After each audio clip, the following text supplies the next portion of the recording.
মানুষ টাকা খরচ করে বিভিন্ন দেশে যায়, মানে বিভিন্ন দেশের সুন্দরতম স্থান দেখার জন্য। আসলে আমি মনে করি এটা অর্থহীন। আসলে বাংলাদেশের সৌন্দর্য অনেক।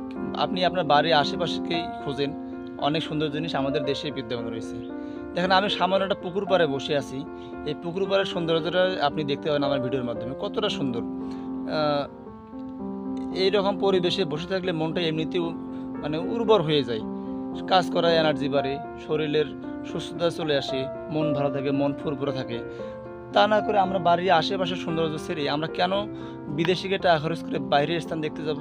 কেন আমাদের বাংলাদেশ কি খারাপ? আপনি বাংলাদেশকে ভালোবাসতে পারেন না, তাই বাংলাদেশের সৌন্দর্যটা খুঁজে পান না।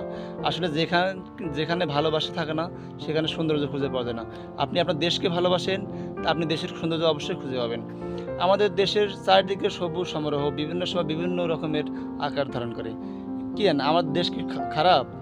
আপনাকে কেন যাইতে হবে অন্য কোথাও, অন্য দেশে দেখার জন্যে? আপনি যদি আমার দেশকে মন থেকে দেখেন, মন থেকে ভালোবাসেন, আমার দেশ দিয়ে আপনার মনের ক্ষুধা তৃপ্তি মিটবে। বাইরের দেশে যাওয়ার জন্য তো কোনো দরকার হয় না।